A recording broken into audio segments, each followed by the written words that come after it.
A new era of Bachelor Nation is officially here. Welcome to a very special edition of Playing the Field. I'm your host, Ryan Field, the sports anchor here at ABC in New York City. Yes, we are joined by your usual favorites, Jen Matarese from here in New York, Gina Sirico, our Bachelor insider out there in Los Angeles, but we have a very, very special guest. Drum roll, please. Joan, the Golden Bachelorette, is here.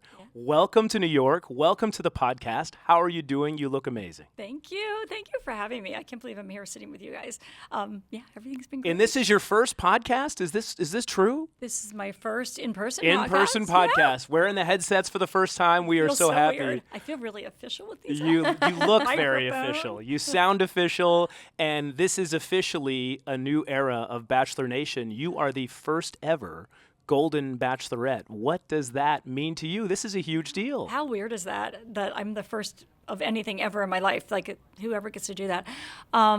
It kind of means a lot because I feel like I am representing like a whole group of people, like all the single people that are in this second half of their life that is looking for love. So, I mean, like maybe the journey is about me, but it's really about like millions of other people, really. So I just wanted to make sure I do it in a dignified way, but also make sure like everybody sees it's really fun.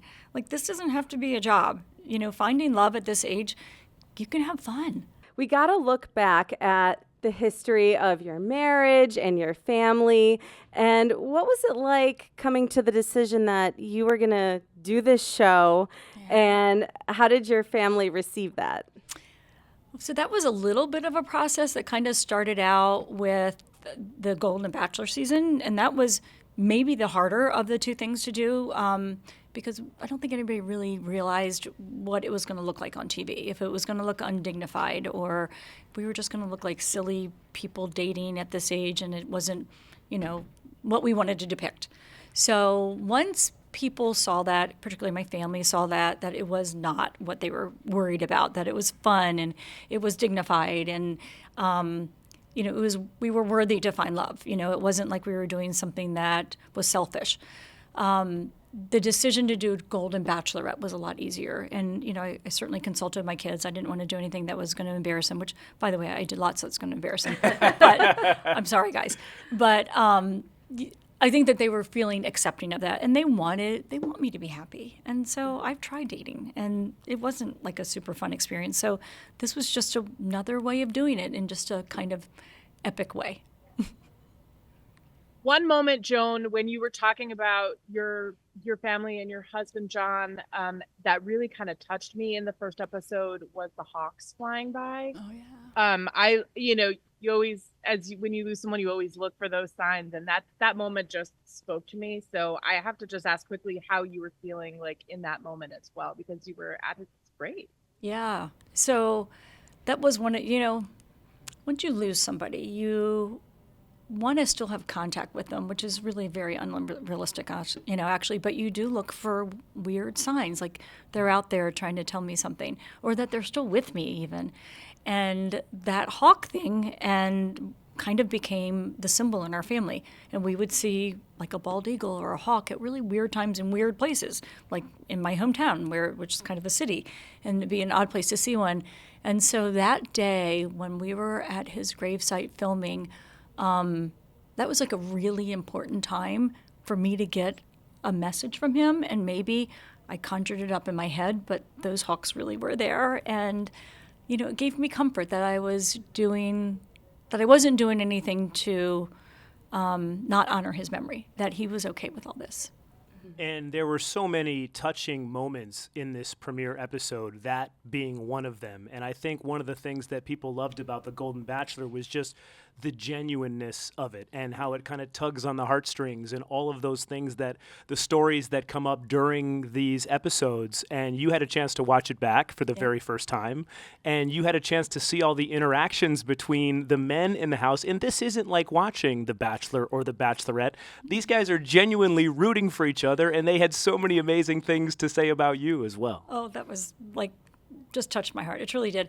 So like there is a difference between watching The Bachelor and Bachelorette and the Golden series, because we are not trying to be like social media stars. We're not trying to be influencers. Like we really are there for the right reasons, as they say, the right reasons. And it's scary because we have spent a lot of our life. We spent 60 years, or so, building our lives, and to expose them now to a whole nation or like whoever is watching is scary. So I think that we were really conscious of each other's feelings. And so the entrances were really cute and sincere, but then watching them in the mansion and being so supportive of each other, because like I said, this is scary, was like just touched my heart. And then the nice things they said about me. I have no idea how they feel about me, other than my, like face-to-face interactions with them. But, you get interviewed a lot throughout this process. They ask you about your feelings a lot. And I never get to see any of those until now when it's aired. So everything they said was really sweet and made me feel really good because I didn't know that's what they were saying. Night one, you're standing there, Jesse greets you, and then it's off to the races. The limos are pulling up. What was going through your head in that moment? So I remember being in the limo like vividly, like it was yesterday. I was terrified. I was so nervous to get out of that limo. I was the last person out. I had hours of thinking how scared I was. So by the time I got out, I could hardly even function. So I was thinking that, and I was not nervous being on the other side. For some reason, I feel like the burden is on the guys to do these speeches and these entrances, and I really wanted to make sure I made them feel comfortable because I knew how insanely scared I was. So I took their hands, I tried to make eye contact, I tried to laugh with them, just try to make them feel better because it's scary. It's really scary. And speaking of, them coming out and, doing the limo entrances, I think one thing that we have always talked about is, some of the more outlandish entrances that we see in Bachelor and Bachelorette. And I have to tell you, I was a little worried, oh God, what are they going to make these guys do? I know. Thankfully, they didn't have any crazy outlandish. I mean, there was a guy on a horse, but it didn't feel like there was something that was going to be harmful to anybody. So was there one entrance that really kind of stood out to you as far as the creativity? Yeah, there was probably 10, honestly. I mean, if I could have given 10 first impression roses, I actually could have done it. I love the horse entrance. I know it's not super original because there are occasional horse entrances, but this one, the horse left, which was hilarious. He was I'm out. He got off the horse and the horse trotted down the driveway, which was definitely not ever seen before. I thought the prune juice one was hilarious. You will never see that on a normal Bachelor or Bachelorette season. That was funny. The big station wagon was good. The chocolate noodle soup, they were just really good.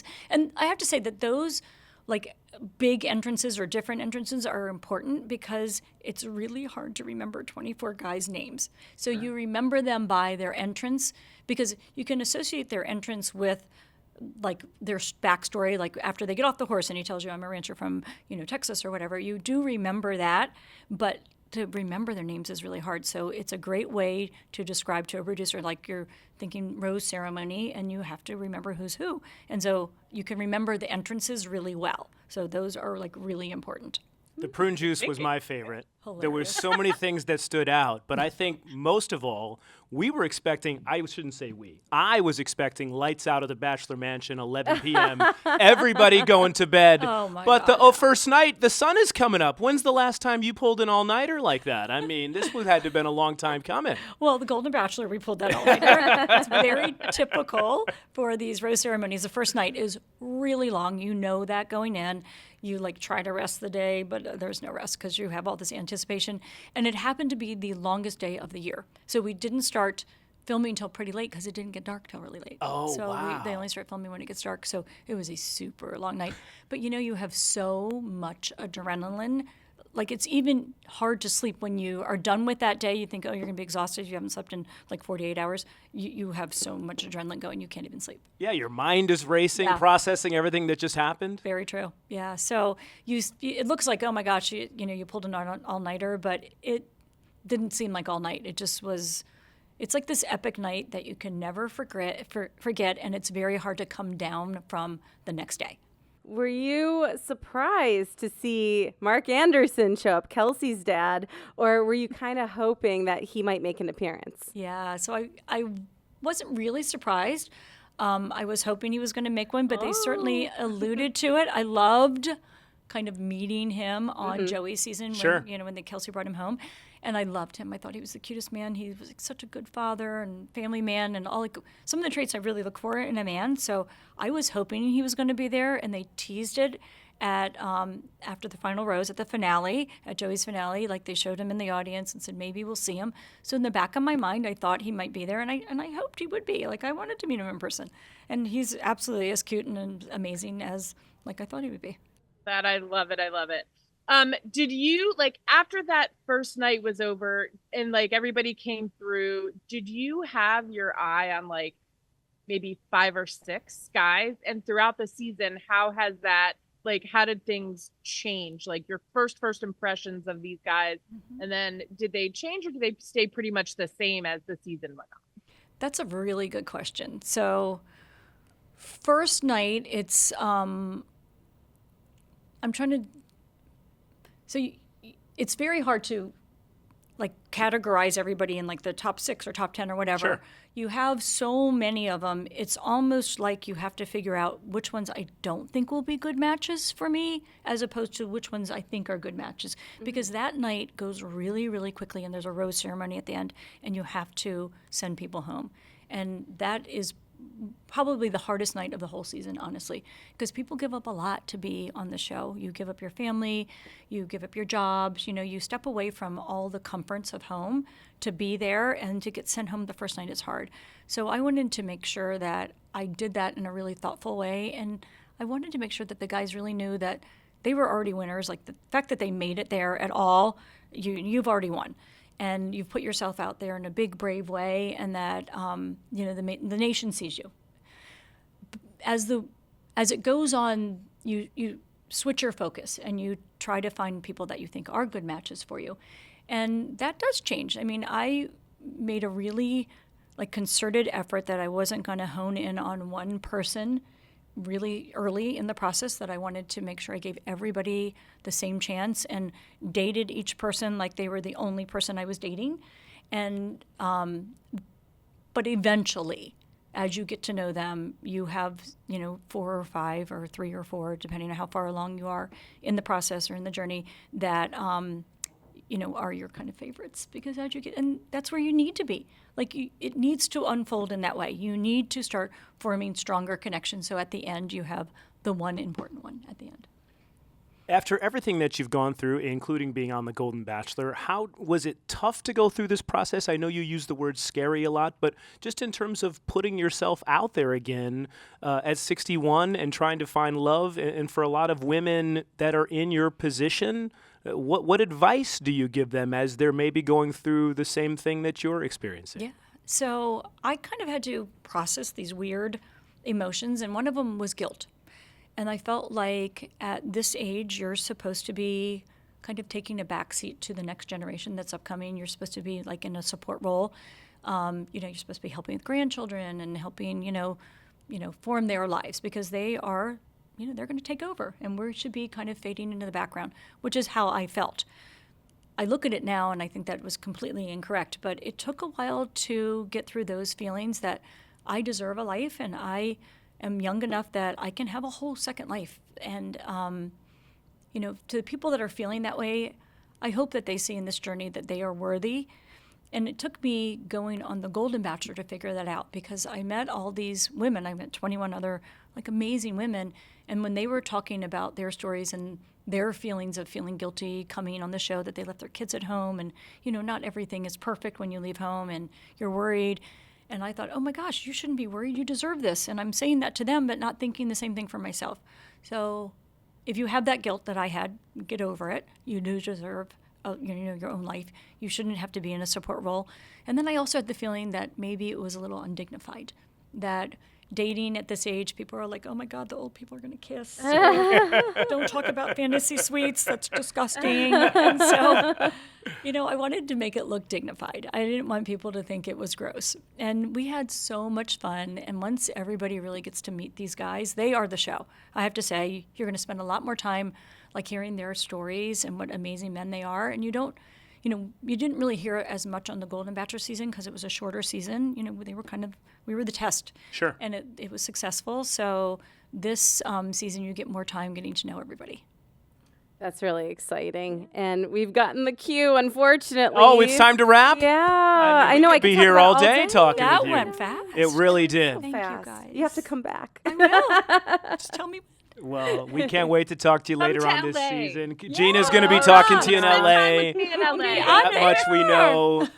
But we are so thankful for you being here, and we're so excited to watch your journey unfold. And like we said, this is history, the first ever Golden Bachelorette season. And based on what we saw in the trailer, it's going to be pretty incredible. Thank you so much for having me. This was fun.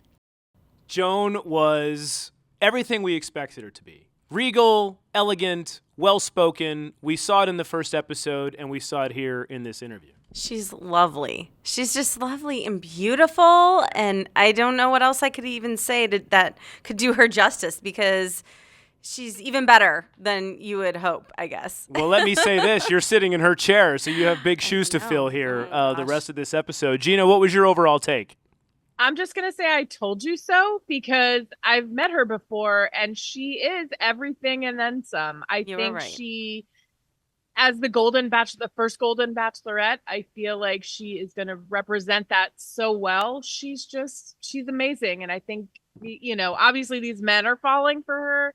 I think the entire country is going to fall in love with her. And let me tell you what, I was in love with that first episode. And it's just listen, we love The Bachelor and we love The Bachelorette for the entertainment that it gives us and the content for this amazing podcast. But this just touched so many different, this just hit so many different notes than a typical Bachelor and Bachelorette season. Tugged on the heartstrings. I know you said you cried several times. How could you not watch that and not feel the emotions and all the things that these men and Joan have gone through in their lives that now has brought them to this moment? That's the thing. I think the fact that they've lived relatively normal lives, they've had families, they've had jobs, they've had careers, and then all of a sudden they're thrown into this wild world of Bachelor Nation. It's something to see, and it's kind of cool to see someone just live out this exciting experience and experience it together and have this shot at finding another true love and a fresh start. I think who wouldn't want that? And I know she touched on it, Gina, but just watching all the guys in the house kind of cheering each other and, hey, maybe you're going to get the rose. Or no, maybe it's going to be you that's going to get the rose. And it was just I'll call it refreshing from what we just experienced with the main thing, keeping the main thing, and all of that nonsense that we had to watch in the last season. And now you're seeing this, and I don't know. I just absolutely loved it. But I feel like that's what the success of the Golden Bachelor was. When we watched, it was so different. And people, I think, it's what I've said that I've wanted to see, which is I want to watch a love story. I'm the, hopeless romantic right now saying I want to watch, Joan fall in love and have, someone to live out her life with. That's what I enjoy about it. And it's the same thing like with Golden Bachelor, we saw these women supporting each other. Susan was doing Teresa's hair for her first one-on-one date. Like, they all just became besties. They are all still like hanging out, and so like, to me, that's the part that I love, is seeing that it is just like, it doesn't have to be high drama and BS to be good TV. Well said. You hit the nail on the head, and this is great TV, and I'm encouraging everybody, family, friends, to watch this, because it's frankly something that, like Gina just said, it's just excellent television. Mm-hmm. And from a production value and the personalities and the feel-goodness of it, it's everything you want in a show. And as we try to recap this episode, I know there's so many things going on. I kind of like what she touched on, talking about her favorite entrance. The horse was hilarious. I think it's still missing in the Hollywood Hills somewhere, galloping around. We're not sure. Running around. We don't know who corralled it. I mean, it just kind of galloped off into the darkness, so we're hoping somebody got that. But the prune juice was my favorite when he said, let's just hope this is all going to work itself out. after they have their shot of prune juice, because that was just such. That was funny. And again, it just goes back to everything we're talking about, why this show was so good. What was your favorite entrance, Jen? Oh my gosh. I thought Jack was a lot of fun. He was singing great. My Way, and I think he's just like a character to watch. But I think there was one entrance that gave me like, a little bit of like, is he going to be our villain if there is one? Jonathan, he did the whole blindfold thing. Right. But he also kind of noted that, like, with his children being young still, he needs to stay where he is and live where he needs to live. So I don't know if Joan's down to, like... And that's one thing that I wish we had time to ask her. Don't you think, Gina? I mean, when you get to this point in your life and you have kids and grandkids and families, like, location all of a sudden becomes a big deal in this, doesn't it?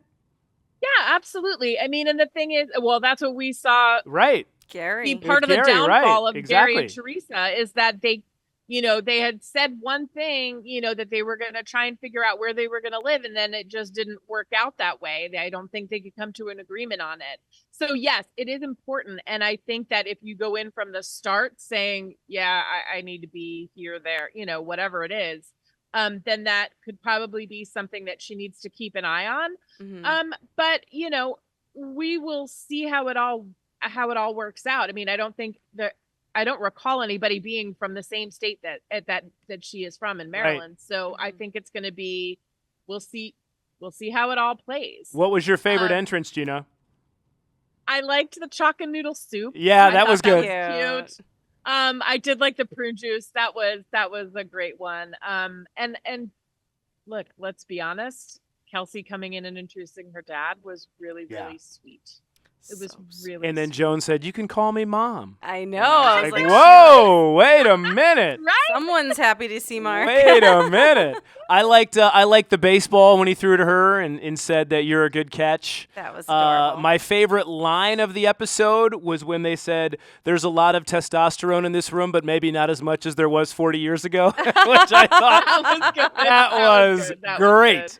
And and then how about our boy Jack? I know you call him a crooner. Yeah. He was cooking. Have we seen that before, where somebody has gone in the kitchen and made a meal? I was thinking about that. Not on the first night, right? Just whipping something up in the mansion. Charles was also checking out what was going on in the kitchen. Yeah, right. The pots. He's like, "Oh, these are real. There's meat in here." And it's by the way, Jesse Palmer must have been flipping because they were going to eat on the show. Well, you know what? She did take a bite of that filet, and she did. So there was someone else eating on the show. That's a very good point. It's a long day, as she said, almost like 2 days. The sun was coming up. So much for the hungry. 11 p.m. lights out. That's unbelievable. Never gonna happen. Who do you think her early favorites? We'll get to the first impression, but other than that, like, did you pick out any guys that would be her? I kind of liked Pascal. Pascal. Oui, oui. Our Frenchman who lives in Chicago. Is he a player? Oh, absolutely. Showing his Bentley. He's like, I drive whatever cars I want. I go whatever trips I want. This guy's a baller, but I feel like Joan has said several times in that episode when they asked her what she's looking for, she wants someone who's going to give her an adventure. And I think this guy is ready to take her on a private jet right now wherever she wants in the world. Not that that's the be-all to end-all, but I did think she liked his accent. She did say that he was attractive. He did kind of have like this debonair about him, maybe because that part of it is the accent. But I liked Pascal a lot, Gina. How about you? I liked Chuck. I liked Keith, the guy she gave her first impression rose to. Yep.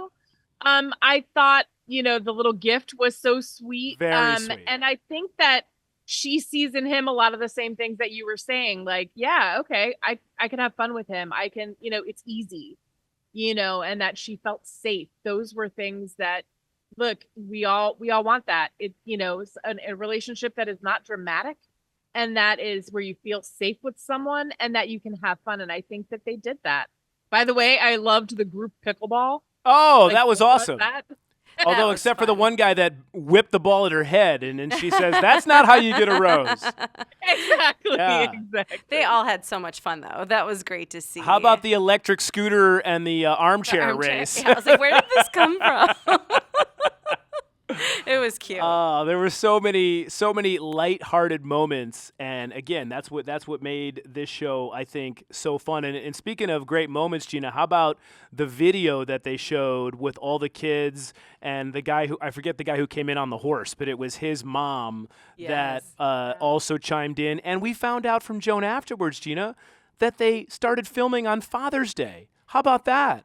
For all these guys to come in on Father's Day and to have that video. So I guess now we know why, Gina, even more so that these guys were kind of tearing up because they're watching this video of their kids on Father's Day.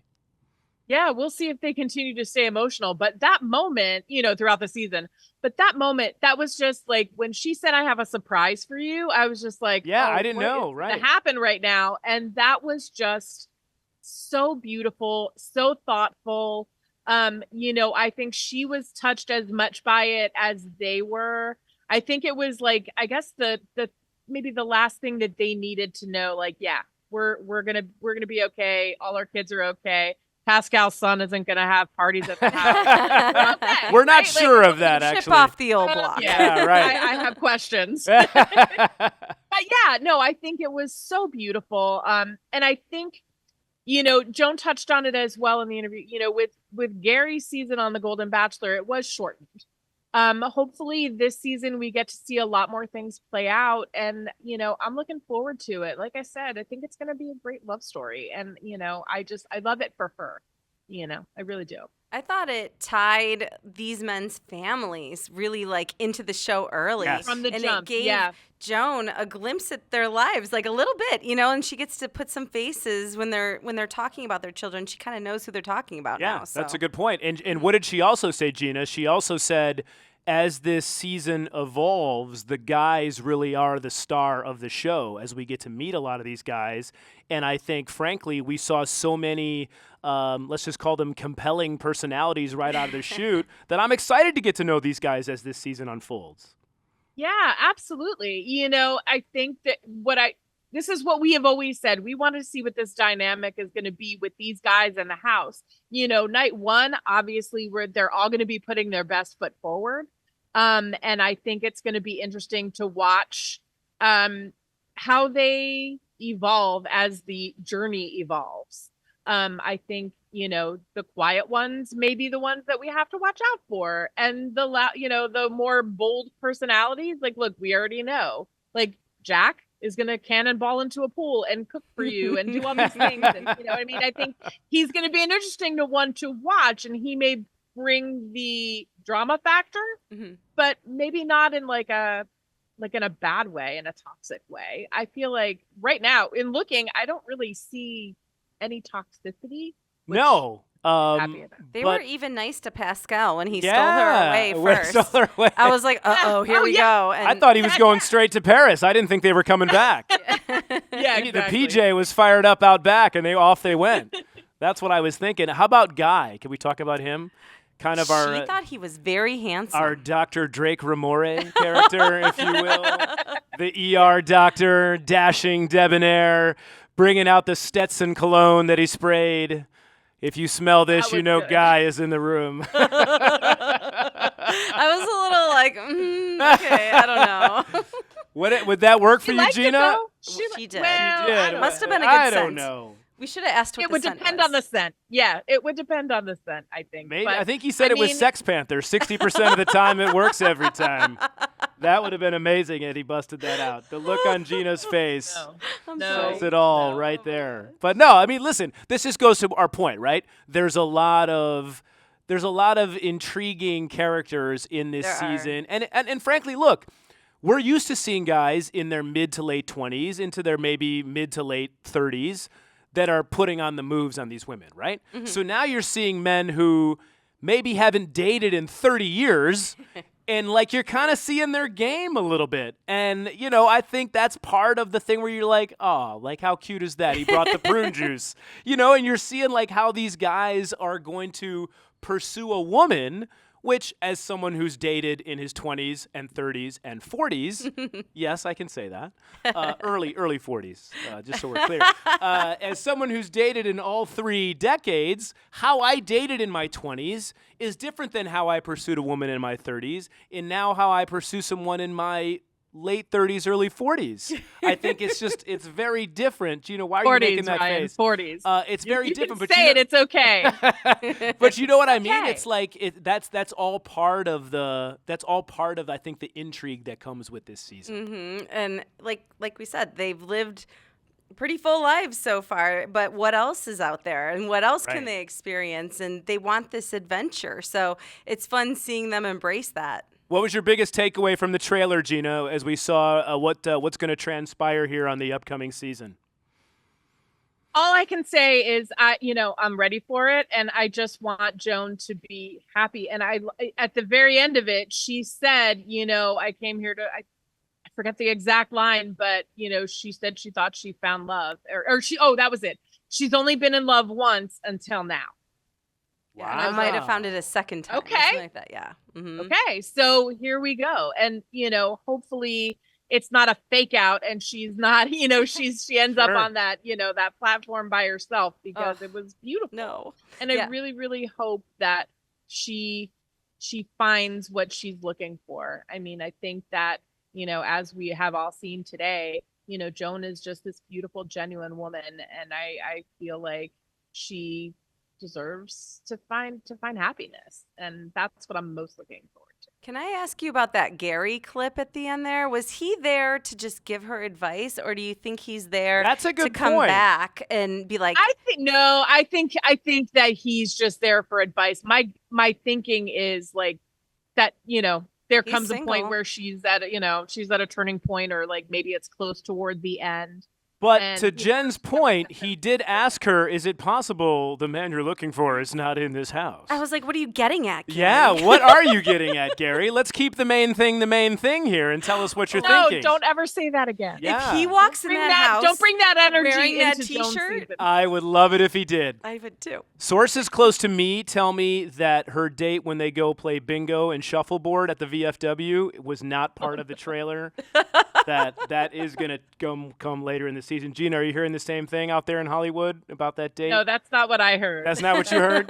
Once No, again, I heard that I've you been made misinformed. A lot of stuff up, but I mean, Maybe it's part of a Hey. hometown. Maybe it could be part of hometown. Hey, what did we see at in the last hometown? He took her to Stu Leonard's. Our boy Jeremy took her to the grocery store. Jen, Yeah, so who knows what's going to happen Maybe here. there's a singing avocados in her future.